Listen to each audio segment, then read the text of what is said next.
Պարոն Աբրահամյան, դուք ինչպիսի դիրքորոշում ունեք հանձնաժողովի նախագահների քրեական տեխնացիաների վերաբերյալ եւ արդյոք ձեր խմբակցությունը նրանցից գոնե 1-2-ին կարող է ինչ-որ ձայն ապահովել կամ կողմ քննարկել։ Պարոն Մակարյան, քննարկումների վերջում բոլոր 12 հանձնաժողովների տեխնացու նախագահների տեխնացուների քննարկումից հետո, մտքերի փոխանակումից հետո կլինի անպայման խմբակցության նիստ, համապատասխան որոշումները կկայացվեն եւ դուք կիմանաք։ ԵՄ հանձնաժողովի տեխնացու բարձր է արդեն պարոն Աբրահամյան։ Քննարկման փուլում է գտնվում, հավանաբար եթե այսպիսի տեմպերով գնանք հանձնաժողովի նախագահի տեխնացության հարցը քննարկվելու է 2 կամ 3 օրից, դրա նախորդող օրը կունենանք խմբակցության նիստ, որի արդյունքներով տեխնացուներ ունենք, հաշվի առնելով, որ դեռևս տեխնացուներ են, այսինքն մեր ներքին խմբակցության ներսում տեխնացուներն են, դեռևս, այո, վերջնական չի, վերջնականի դեպքում այսօր օրինակի համար պարոն Ֆարմանյանի մասով ես չեմ հիշում, որ լրատվամիջոցի հետ էր, երբ որ հարցը հնչեցում եք առաջադրելու, պարոն Կարապետյանը առավոտյան հայտարարեց, որ պարոն Ֆարմանյանն է լինելու։ Եթե չեմ սխալվում, հայկական Այդ հանձնաժողովի հետ կապված այսպիսի վարկած է պատտվում, որ հատուկ եք, հատուկ ընտրեցիք այդ հանձնաժողովի նախագահությունը, վարկած է, ես սա կարդացել եմ, իմ կարծիքը չէ, որպեսզի ձախողեք Հայաստան ԵՄ այդ հարաբերությունների խորացման գործընթացը։ Կամ հակառակն էլ կա, որպեսզի ձեզանից բանեք այդ։ Պարոն Կարապետյան այդ հարցին պատասխանել է, ես էլ եմ պատասխանել այդ հարցին, այդ հանձնաժողովը որքանով որ տեղյակ եմ, տարեկան ընդամենը մի քանի նիստ էր անցկացնում եւ փաստացի աշխատանքները կանգնած էին։ Ինչ վերաբերում է Եվրամիության հետ հարաբերություններին, ունենք մարտահրավերներ այդ ուղղությամբ, մասնավորապես Հայաստանի եւ Եվրոպական միության պետությունների հետ ապրանքաշրջանառությունը շատ ցածր մակարդակի վրա է գտնվում եւ անկում է ապրում, նույն Ֆրանսիայի օրինակը մի քանի անգամ բերել ենք, բացի այդ, ինչպես գիտեք, օրինակի համար հայկական օդանավերը կոմերցիոն թռիչքներ իրականացնող չեն կարողանում ԵՄ թռչել 2019 թե 20 թվականներից, այսինքն բազմաթիվ խնդիրներ կան եւ այնտեղ, այո, մեծ անելիքներ կան, հաշվի առնելով այն հանգամանքը, որ Հայաստանը պետք է հավասարակշռված եւ բալանսավորված քաղաքականություն վարի բոլոր պետությունների հետ, զարգացնի իր հարաբերությունները թե ԵՄ-ի հետ, թե նաև Եվրասիական տնտեսական միության պետությունների հետ, թե Չինաստանի, թե ԱՄՆ-ի, թե ծոցի պետությունների, թե մյուս պետությունների։ Եվրաինտեգրման հարցերով հանձնաժողով վերցնելով, ինչպես ասացիք, պասիվ հանձնաժողով է, ուզում եք ակտիվացնեք եւ երկրորդ հարցով ուզում եք խորացնել Հայաստան-ԵՄ հարաբերություններն ու եվրաինտեգրումը, թե նաև, ինչպես սկզբում նշեցի, նաև այսպես որոշակի շղարշ ուզում ապահովել, որ ձեր այսպես պրոռուսական ուժ լինել այսպես խողարկվի դրանով։ Պարոն Մակարյան, ուժեղ Հայաստանը պրոհայկական ուժ է եւ անցած ճանապարհը մեր դրա մասին է վկայում։ Ինչ վերաբերում է ձեր կողմից հնչեցած հարցին, մենք բոլոր միջազգային հարաբերություններում առաջնորդվում ենք Հայաստանի Հանրապետության ազգային շահով։ Ինչ վերաբերում է Եվրոպական միության հետ հարաբերություններին, ապա այո, Հայաստանը պետք է զարգացնի, պետք է խորացնի ԵՄ-ի հետ համագործակցությունը, մասնավորապես ես ոլորտները նշեցի, ոլորտներ կան, որոնք որ 18 թվականից ավելի են վատթարացել եւ մենք հետեւողական ենք լինելու այդ ուղղությամբ։ Ինչպես նու եթե կա մշտական հանձնաժողով, այսինքն մշտական բառը հուշում է նրա մասին, որ պետք է, այո, այդ ձևաչափը, եթե ձևաչափը կա եւ այդ ձևաչափը նպաստում է Հայաստանի ազգային շահի եւ մյուս պետությունների, մյուս կառույցների հետ համագործակցության խորացմանը, ապա այո, պետք է ակտիվանալ։ Որ ոլորտներն են, որ վատթարացել են, պետք է։ Ես նշեցի նույն առևտրային, այսինքն եթե մենք ելնում ենք այսօրվա դրությամբ, քաղաքական փոխհարաբերություններից բացի նաև պետք է ունենալ համապատասխան առևտրային հարաբերություններ, չմոռանանք նույն Եվրոպական միությունը, որ ստեղծվել է, ինքը ստեղծվել է որպես առևտրային, այսինքն միություն 40-ական թվականներին, այսինքն հետո է ինքը վերաճել արդեն նախորդ դարի վերջում քաղաքական միության։ Բայց պարոն Աբրահամյան, Եվրամիությունը չի հանդուրժում եւ Եվրոպական միության հետ շուկայի դիվերսիֆիկացում եւ ԵԱՏՄ երկրների, նույն էլ ԵԱՏՄ երկրների պետություններն են պահանջում, որ կողմնորոշվեն կամ այն կողմ կամ այս կողմ, այսինքն հավասարակշռված քաղաքականություն ոչ այս կողմն է հանդուրժում, ոչ էլ մյուս կողմը։ Գիտեք, լավ դիվանագիտությունը հենց դրանով է տարբերվում, որ չպետք է հակադրությունների կներեք, չպետք է հակադրությունների գործիք դառնանք, այլ ընդհակառակը պետք է փորձենք այնպես անել, որպեսզի հավասարակշռված, բալանսավորված հարաբերություններ կառուցենք բոլոր կողմերի հետ եւ շարժվենք Հայաստանի ազգային շահերից ելնելով։ Ակնկալվում էր, որ տնտեսական թեմայի հետ կապված եմ հարց տալիս։ Ենթադրվում էր, որ տնտեսական հանձնաժողովի նախագահությունը կվերցնեք, հատկապես երբ նախընտրական շրջանում հետ տնտեսական ծրագրերով եք հանդես գալիս։ Ինչու չեղավ, արդյոք ԿՊ-ից է եղել անհամաձայնություն, ընդհանուր առմամբ։ Այդպիսի քննարկում չի եղել, այդպիսի քննարկում բնականաբար չի եղել, առաջնորդվել ենք նրանով, որ իսկն ընտրել ենք այն հանձնաժողովները, նույն ֆինանսա վարկային եւ բյուջետային հարցերով հանձնաժողովի դեպքում հաշվի առնելով բյուջեի ծախսման արդյունավետության բարձրացումը եւ խորհրդարանական վերահսկողության անհրաժեշտությունը այդ ուղղությամբ որոշում է կայացվել ընտրել այդ հանձնաժողովը եւ հետեւողական ենք լինելու, որ այդ հանձնաժողովում այդ հանձնաժողովը օգտագործելով նաեւ թափանցիկությունը մեր հասարակության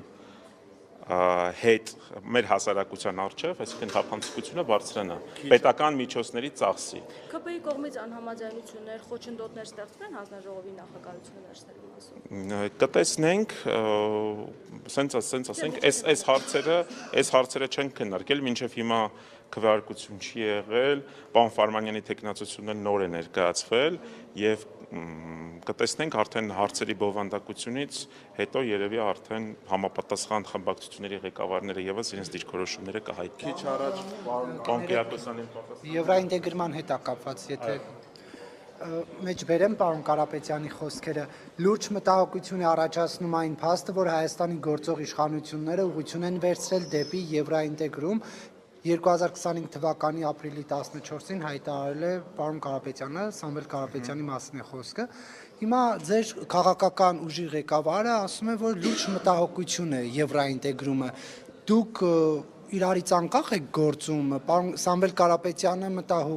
մտահոգիչ է համարում, որ Հայաստանը դեպի եվրոինտեգրում ուղղություն է վերցրել, դուք հիմա այդ հանձնաժողովը վերցրել եք, որ ինչ անեք, ի հակառակ պարոն Կարապետյանի գործեք, թե այնպես անեք, որ Հայաստանը չգնա Եվրոպա եւ այդ մտահոգությունները, որը ունի ձեր ղեկավարը, չեզոքացնեք։ Պարոն Կիրակոսյան, կրկնում եմ, որ պետք է առաջնորդվել Հայաստանի Հանրապետության ազգային շահից եւ ստեղծված իրավիճակից, տեսեք, ունենք այնպիսի իրավիճակ, որը որ ներկայացրեցի, թղթի վրա, այո, ընդունվել է օրենք եվրոինտեգրման մասին, բայց հողի վրա որևիցե բան չի արվում։ Պարոն Կարապետյանը այդ միտքը արտահայտել է, հաշվի առնելով նաեւ անհանգամանքը, որ մենք ունենք առևտրային հարաբերություններ ԵԱՏՄ-ի հետ եւ ԵԱՏՄ-ի հետ առևտրային ապրանքաշրջանառությունը աճում է, ԵՄ-ի հետ անկում է ապրում։ Եթե մենք, այսինքն Հայաստանի Հանրապետությունը որոշում է ինչ որ ուղղությամբ առաջ շարժվել, պետք է մեն թղթի վրա չլինի եւ չպետք է հակադրությունների գործիք դառնա։ Պետք է հստակ ծրագիր, պետք է հստակ, եթե նման ճանապարհային քարտեզ առաջին հերթին Հայաստանի ազգային շահը հաշվի առնելով դիվերսիֆիկացնել նույն ապրանքաշրջանառությունը։ Իսկ այսօր մենք ունենք այն, որ Հայաստանի Հանրապետության ապրանքաշրջանառության թիվ 1 գործընկերը ԵԱՏՄ պետություններից մեկն է։ Իրենք են ասում դիվերսիֆիկացնենք, ու դա անում են ոնց որ Պարոն Մակարյան, չի դիվերսիֆիկացվում ախր։ Խնդիրը գիտեք որն է, եթե տանենք Էյֆելյան աշտարակի մոտ հայկական ծիրանը նկարենք, չի նշանակի, որ հայկական ծիրանը հասել է Ֆրանսիա։ Այսինքն կամ եթե տանենք հայկական լոլիկը միտեղ նկարենք, չի նշանակի, որ հայկական լոլիկը արդեն վсё մտել է Եվրոպա։ Դա հետևողական աշխատանք է, շուկաների փնտրտուք, կոնկրետ տարիներ շարունակ, կոնկրետ շուկա էր ձևավորվել, հայ ֆերմերը, հայ գյուղացին, տարիներ, տասնամյակներ շարունակ աշխատելով, այսինքն, այո, հիմա եթե մենք որոշում ենք, այսինքն, եթե Հայաստանի Հանրապետությունը որոշում է, որ պետք է շարժվել կոնկրետ այս ուղղությամբ, ապա պետք է նաև համապատասխան քայլեր գետնի վրա եւս արվեն։ Ես կրկնում եմ,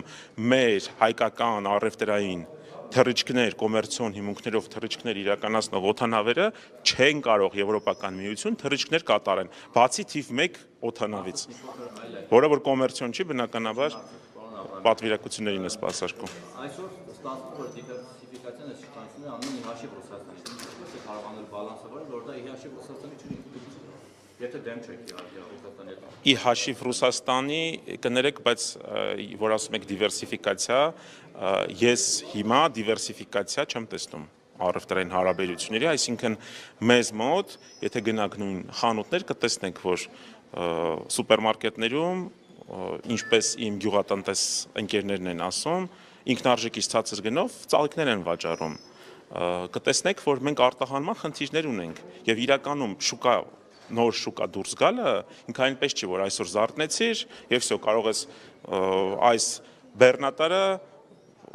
ուղղես դեպի այլ պետություն։ Նախ պետք է ստանդարտներին համապատասխանել մյուս պետություն։ Աշխատանք է դա, սերտիֆիկացիա, լաբորատորիաներ եւ նաեւ պետք է տվյալ ապրանքի, եթե կոնկրետ խոսում ենք Եվրոպական միության մասին, կոնկրետ, այսինքն այդ ամբողջ հետագիծը, այսինքն եւ մատակարարման կայունությունը ապահովես։ Ժողովը, բայց արդեն ընդդիմության հարաբերությունները իշխանության հետ հարաբերվելը, մեղմ ասած լավ չէ, այսպես դմդմբցնել սեղաններին, մյուս կողմը ծափ տալ, այս իրավիճակն են մարդիկ տեսնում ու արդեն մտահոգություններ են հնչում, որ շատ շուտով ազգային ժողովում նորից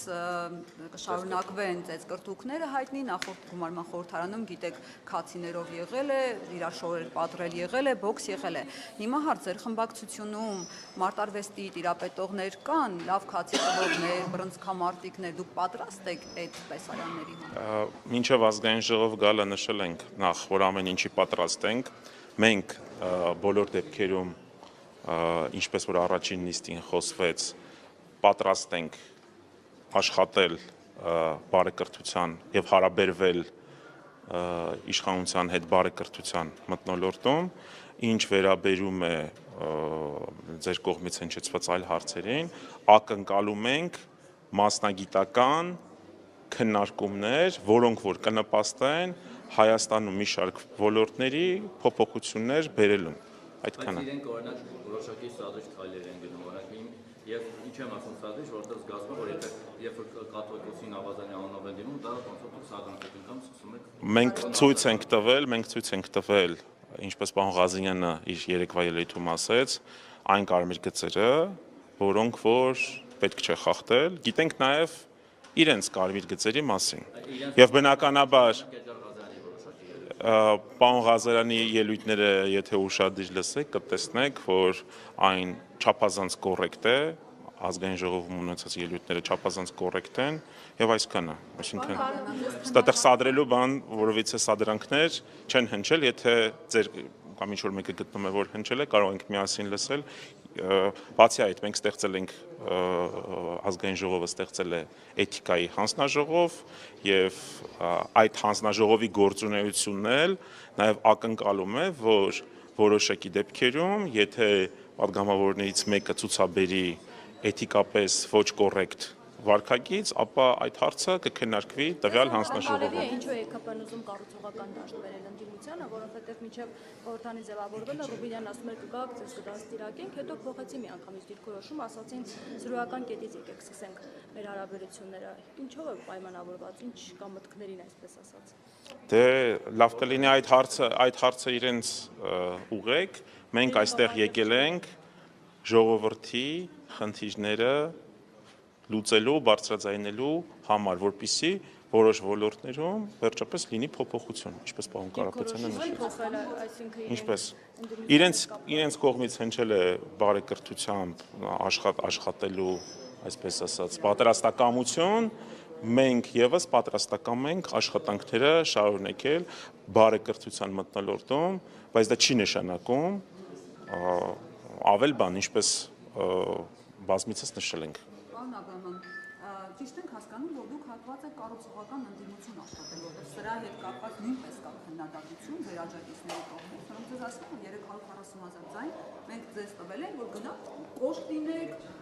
բիրտ լինեք ավելի, Փաշինյանին հեռացնեք, քարին չթողնեք, ոչ թե կոպիտ ասած ԿՊ-ի մոտ ընդդիմություն աշխատեք։ Այդ ձևակերպումը շատ սխալ ձևակերպում է, այսինքն դա այսպես ասած ոչ կոռեկտ ձևակերպում է, չեմ անդրադառնա դրան, ինչ վերաբերում է մնացածին, կառուցողականին, մենք մեր կուսակցության հիմնադրումից ի վեր բոլոր հարցերում ցուցաբերում ենք կառուցողական ընդհանուր դիրքորոշում եւ ընդհանուր ապակառուցողական, այսինքն դեստրուկտիվ լինելը որևիցե կերպ չի նպաստում ժողովրդի խնդիրների լուծմանը։ Պարոն Մամիկոն Ասլանյանը ասեց, այսինքն նպատակը, այսպես ասած, կարճաժամկետ, այո, իշխանափոխությունն է, երկարաժամկետ առումով, այսինքն իշխանափոխությունից հետո ժողովրդին փոփոխություն բերելն է։